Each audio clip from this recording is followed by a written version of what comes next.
शांति 30 जून 2023। बाबा की महावाक्य।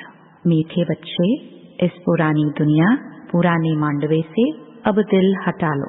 तुम्हें बाप के पास वापस जाना है, इसलिए घर को याद करो। प्रश्न: अपनी अवस्था अच्छी बनाने के लिए किस बात का बहुत बहुत ध्यान रखना चाहिए? उत्तर: भोजन का। सेंसिबल बच्चे अपने हाथ से योग में रहकर भोजन बनाएंगे और खाएंगे। अगर कोई बाबा को याद कर प्रेम से बैठ भोजन बनाए और खाए तो अवस्था बहुत अच्छी हो सकती है। बाबा की याद में भोजन बनाएंगे तो बाबा भी वासना लेंगे। सर्विसेबल बच्चों को बहुत फुर्त बनना चाहिए। हर प्रकार की सेवा अपने हाथ से करनी है। गीत। मुझको सहारा देने वाले। ओम शांति। बच्चों प्रति बाप बैठ समझाते हैं। बच्चे जानते हैं हम आत्माएं परमपिता परमात्मा बाप से सुन रही हैं। आगे सत्संगों में तुम ऐसे नहीं समझते थे कि हम आत्माएं परमपिता परमात्मा से सुन रही हैं। यहाँ बच्चे बाप के और बाप बच्चों के सम्मुख हैं। बाप निराकार है और आत्मा भी निराकार है ना। कितने ढेर के ढेर बच्चे हैं, यह बाप बिगर और कोई कह ना सके। जो बाप के सम्मुख ब्राह्मण ब्राह्मणियां हैं, उनको ही बाप बैठ समझाते हैं। तुम जानते हो इस समय सब पाप आत्माएं हैं। यह कोई पुण्य आत्माओं की दुनिया नहीं है। पुण्य आत्माओं की दुनिया सत्युग को कहा जाता है। अभी तुम बच्चों को बेहद का बाप राजयोग सिखला रहे हैं। अब बाप कहते हैं इस पुरानी दुनिया में देह सहित जो कुछ है उनको भूलना है, उनसे वैराग्य आना चाहिए। यह है बेहद का वैराग्य। तुमको कोई जंगल में नहीं जाना है, रहना गृहस्थ व्यवहार में ही है, परंतु इस पुरानी दुनिया से दिल नहीं लगानी है। यह कलयुग का मांडवा है। इस मांडवे में जब सत्युग था तो देवी देवताओं का राज्य था, उन्हों का पाठ बजता था। अब यह मांडवा पुराना हो गया है। पुण्य आत्माओं की दुनिया सत्युग को कहा जाता है। अभी तुम इन आंखों से जो कुछ देखते हो वह पुरानी चीज ही है। यह 84 जन्म पूरे करने हैं तो इस पुरानी दुनिया से दिल नहीं लगानी है, दिल लगानी है नई दुनिया से। अब तो यह पुराना शरीर छोड़कर हमको वापस जाना है। खुशी रहनी चाहिए। बाबा हमको फिर से वापस ले जाने आए हैं। फिर से हमको स्वर्ग में जाकर पाठ बजाना है। गोया गृहस्थ व्यवहार में रहते ममत्व मिटा देना चाहिए। पुरानी दुनिया को कब्रिस्तान बनना ही है। नाटक के एक्टर्स पाठ पूरा करते हैं तो फिर घर याद पड़ता है। तुम भी जानते हो हम ब्राह्मणों ने 84 जन्मों का पाठ बजाया। 84 का चक्र ही कहा जाता है। वर्णों को याद करना पड़ता है। शिव बाबा बैठ फूलों को देखते हैं, इनकी आत्मा भी देखती है और फिर बाबा को भी याद करती हैं। बाबा ने हमको यह ज्ञान सुनाया है। वही बाप टीचर सतगुरु है। कोई शास्त्र तो हाथ में नहीं है। बच्चियां भी कहेंगी शिव बाबा ने सृष्टि चक्र की नॉलेज दी है, वह आपको सुनाते हैं तो सतगुरु ही याद पड़ेगा। आत्माओं के रूप से बाबा भी याद आता है। सारे वर्ल्ड की हिस्ट्री ज्योग्राफी भी याद पड़ती है। यह भी जानते हो वहाँ हम आत्माएं नंगी रहती हैं। बाप तो सदैव अशरीरी है। अभी हमको इस शरीर द्वारा कल्प पहले मुहाफिक शिक्षा दे रहे हैं। बरोबर हम आत्मा हैं। पुण्य आत्मा पाप आत्मा कहा जाता है। पाप व पुण्य परमात्मा नहीं कहा जाता है। सन्यासियों को भी महान आत्मा कहेंगे। अगर परमात्मा सर्वव्यापी हो तो महान परमात्मा कहा जाए। ऐसे तो हो नहीं सकता कि परमात्मा बैठ यज्ञ तप आदि करे। भक्त भगवान को ढूंढते हैं। यह भी ड्रामा के अंदर भक्ति मार्ग की नूंद है। तुमको फिर से 21 जन्म सुख भोग फिर 63 जन्म भक्ति मार्ग के अंदर चक्कर में आना है। तुम जानते हो हमारा पाठ सबसे न्यारा है। हर एक अविनाशी आत्मा को अविनाशी पाठ मिला हुआ है। शरीर तो खत्म हो जाता है। आत्मा कहती है हमने 84 का पाठ बजाया, अभी हमको पाठ पूरा करके वस्त्र छोड़ना है। इनमें ममत्व नहीं रखना है। आत्मा ही सब कुछ करती है। आत्मा पढ़ती है, कहती है हमने इतना पढ़ा है इन ऑर्गन्स द्वारा। आत्मा इनसे निकल जाती है तो शरीर को मुर्दा कहा जाता है। आत्मा कहती है मैं अमर हूँ। तुम्हारी बुद्धि में अभी रहता है। बरोबर इस बेहद के ड्रामा में हमारा 84 जन्म का पाठ है। अनेक एक्टर्स भिन्न भिन्न धर्म के हैं। भारत की बड़ी भारी महिमा है। क्रिश्चियन लोगों को भी भारत के लिए रिगार्ड है। समझते हैं भारत ही प्राचीन है। उस समय क्रिश्चियन नहीं थे, परंतु वह सिर्फ कहने मात्र कह देते हैं कि भारत प्राचीन था। जानते नहीं है वहाँ तो देवी देवताओं का राज्य था, जिनको भगवती भगवान कहते हैं। गॉड कृष्णा नहीं, लॉर्ड कृष्णा कहते हैं। श्री कृष्ण के अथवा देवताओं के बहुत पुराने से पुराने चित्र मांगते हैं, क्योंकि फिर भी सबके बड़े हैं ना देवी देवताएं। भारत की बड़ी महिमा है। गीता में अगर नाम न बदलते तो सब जानते हैं कि हम मनुष्य आत्माओं के बाप का यह भारत खंड जन्म स्थान है। शिव के मंदिर तो जहाँ तहाँ है। पतित पावन बाप पतित दुनिया में ही आकर सबको पावन बनाते हैं तो ऊंच हुआ ना। महिमा भी होती है शिवाय नमः। तुम मात पिता, हम बालक तेरे। तुम ज्ञान के सागर हो। तुम्हारी गत मत न्यारी है। तुम्हारी महिमा अपरम अपार है, परंतु फिर उनको भूल जाते हैं। इसलिए भारत की महिमा उड़ गई है। अब बच्चे बाहर विलायत में जाएंगे तो उन्हों को समझाना है सब आत्माओं का बाप वह निराकार है। तुम गॉड फादर को पुकारते हो, परंतु वह कब आते हैं यह पता नहीं है। वह यूरोप वासी यादव भी जानते हैं। हमने यह जो मुसल बनवाए हैं, इनसे जरूर हम अपने कुल का विनाश करेंगे। महाभारत लड़ाई मशहूर है।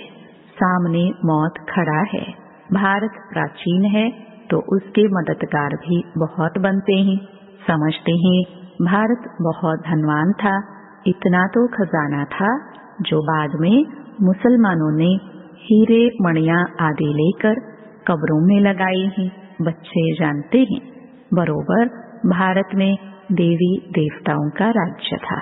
अभी हम फिर से वह राज्य ले रहे हैं। सिवाय योग बल के कोई विश्व का मालिक बन ना सके।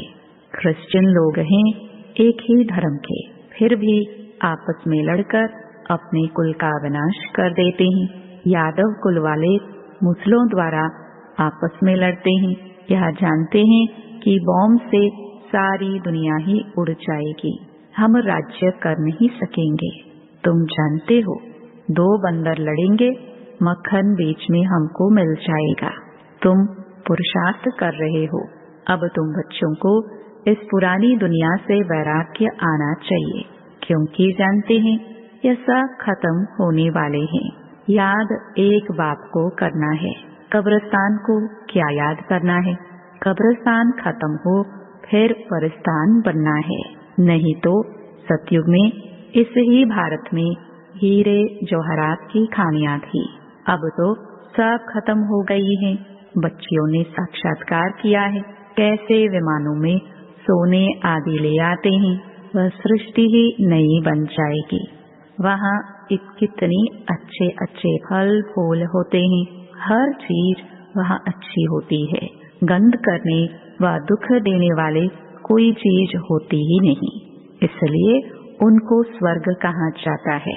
तो अब एक ही साजन सब सजनियों को ले जाने आए हैं। शरीर तो सबके यहाँ खलास हो जाएंगे। यह होलिका आदि सब यहाँ के उत्सव है। परंतु उनके महत्व का यथार्थ किसको पता नहीं है।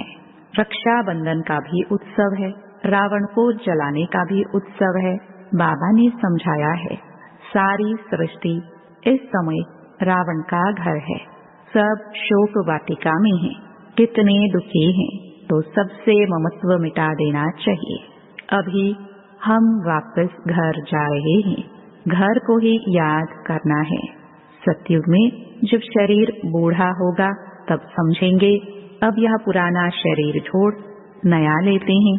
अभी तुम समझते हो हमको वापस जाना है, इसलिए देह अभिमान छोड़ना है। दुनिया इन बातों को नहीं जानती है। कह देते आत्मा सो परमात्मा, परमात्मा सो आत्मा। बाप समझाते हैं यह झूठ है। अगर भक्त ही भगवान है तो फिर भगवान को क्यों याद करते हो। पतित पावन तो एक निराकार बाप गाया हुआ है। कहते हैं मुझे पतित दुनिया में ही आना पड़ता है, फिर इनको और तुम सब बच्चों को पावन बनाता हूँ। सारी दुनिया को पावन बनाकर वापस ले जाता हूँ। वहाँ परम धाम में सब आत्माएं पवित्र ही रहती हैं। फिर यहाँ सतो रजो तमो में पास कर अंत में पतित बन पड़ी हैं। यह है सबका अंतिम जन्म। लक्ष्मी नारायण भी अब अंतिम जन्म में हैं। पतित पावन एक ही बाप है। इस सृष्टि चक्र को समझना बहुत सहज है। माताएं भी इस गोले पर अच्छी रीति समझा सकती हैं। इसमें सिर्फ बुद्धि की समझ चाहिए। छत्र पर समझाना बहुत सहज है। बाप बिगर यह नॉलेज कोई समझा नहीं सकते, और कोई के पास यह चित्र है नहीं। इन चित्रों का बहुत बहुत मान होगा। बाप कहते हैं जो पढ़े लिखे हैं उन्हों को यह झाड़ त्रिमूर्ति का चित्र भेजो, विलायत में भी भेज दो। इनसे फर्स्ट क्लास सर्विस हो सकती है। रूबरू जाकर समझा सकते हो। यह भी नॉलेज है ना। कॉलेजों में यह होनी चाहिए तो उन्हों को बेहद के हिस्ट्री ज्योग्राफी की नॉलेज मिले। जो ब्राह्मण कुल के होंगे उन्हों को तीर लग जाएगा। भिन्न भिन्न प्रकार के डायरेक्शन बाबा देते रहते हैं। बच्चों को कभी जोश आता है, फिर ठंडे सोडा वाटर हो जाते हैं। बड़ी बड़ी यूनिवर्सिटीज में यह चित्र दो। चित्र जाएंगे तब तो किसको तीर लगेगा ना। विलायत के बड़े बड़े आदमियों को फ्री दो। बेहद का बाप कहते हैं तुम फ्री दे सकते हो, परंतु ऐसे नहीं ट्राम व बस में जो मिले उनको देते रहो। लायक भी देखना है। इनमें बड़ी अच्छी नॉलेज है। बड़े बड़े दुकानों पर भी दे सकते हो। मेहनत करनी चाहिए ना। सर्विसेबल बच्चे सर्विस कर सकते हैं। हर एक की अपनी अपनी सर्विस है। माताओं को भी घर में सर्विस करनी है। चित्र उठाकर फिर प्यार से बैठ समझाओ। छोटे छोटे बच्चों को चित्र पर बताया जाता है ना। कोई 4 मास का बच्चा है, कोई 6 मास का, कोई 2 मास का। अब तुम्हारी बुद्धि में है कि 84 जन्म कैसे लेते हैं। अब ब्राह्मण बने हैं, फिर देवता बनेंगे, फिर क्षत्रिय। ऐसे ऐसे अपने से बातें करनी चाहिए। तुम पारलौकिक बाप से बातें करने वाले हो। यह है विचार सागर मंथन करना। जितनी सर्विस करेंगे उतना इजाफा मिलेगा। तुम गॉडली सर्विस पर हो। बाबा कहते हैं भल गृहस्थ व्यवहार की संभाल करो। 8 घंटा इस सर्विस में लगाओ। तुमको बेहद का खजाना मिलता है। सारा दिन बुद्धि में यह स्वदर्शन चक्र फिरना चाहिए। 84 का चक्र याद आना चाहिए। यह भूल क्यों जाते हो। जितना स्मरण करेंगे उतना बाप के गले का हार बनेंगे, फिर विष्णु के गले का हार बनेंगे। घड़ी घड़ी बच्चों को समझाया जाता है। यहाँ धारणा अच्छी होगी, क्योंकि यहाँ कोई मित्र संबंधी आदि तो है नहीं। सर्विसेबल वह जो सारा दिन सर्विस में लगा रहे। बाबा की मुरली सुने, रिपीट करे, नोट करे। टीचर समझते हैं हमारे स्कूल से बहुत पास हो निकले तो गवर्नमेंट इजाफा देगी। तुम ब्राह्मणों को भी ऐसा रहना चाहिए। हम झुंड का झुंड अच्छा तैयार कर बाबा के पास ले जाए, इसको कहेंगे सेंसिबल। अगर कोई मेहनत नहीं करते तो रिपोर्ट आती है आराम तो हराम है। टीचर ऐसा फुर्त होना चाहिए जो 10 सेंटर संभाले, इधर उधर भागता रहे। 5-6 घंटा नींद काफी है, बाकी मेहनत करनी चाहिए। अच्छे सेंसिबल बच्चे कोशिश कर भोजन भी अपने हाथ से बनाएंगे। बाबा को याद कर प्रेम से बैठ भोजन बनाए और खाए तो अवस्था बहुत अच्छी रहेगी। बाबा भी चाहते हैं अपने हाथ से बनावे। बाबा को याद कर बनाएंगे तो बाबा को भी वासना मिलेगी। बाबा की याद से बहुत अच्छी उन्नति होगी। स्वदर्शन चक्र फिराते रहो। अच्छा, मीठे मीठे सिखिलरे बच्चों प्रति माता पिता बाप दादा का याद प्यार और गुड मॉर्निंग। रूहानी बाप की रूहानी बच्चों को नमस्ते। धारणा के लिए मुख्य सार। पहला, अपने आप से व पारलौकिक बाप से बातें कर विचार सागर मंथन में बुद्धि को बिजी रखना है। स्वदर्शन चक्रधारी बनना है। दूसरा, अभी हम वापस घर जा रहे हैं। यह शोक वाटिका है, इससे ममत्व मिटा देना है। नई दुनिया से अपनी दिल लगानी है। वरदान, दिलाराम बाप की याद द्वारा तीनों कालों को अच्छा बनाने वाले इच्छा मुक्त भव। जिन बच्चों के दिल में एक दिलाराम बाप की याद है, वह सदा वाह वाह के गीत गाते रहते हैं। उनके मन से स्वप्न में भी हाय शब्द नहीं निकल सकता, क्योंकि जो हुआ वह भी वाह, जो हो रहा है वह भी वाह, और जो होना है वह भी वाह। तीनों ही काल वाह वाह है, अर्थात अच्छे ते अच्छा है। जहाँ सब अच्छा है वहाँ कोई इच्छा उत्पन्न नहीं हो सकती, क्योंकि अच्छा तब कहेंगे जब सब प्राप्तियां हैं। प्राप्ति संपन्न बनना ही इच्छा मुक्त बनना है। स्लोगन, संस्कारों को ऐसा शीतल बना लो जो जोश व रोब के संस्कार इमर्ज ही न हो। ओम शांति।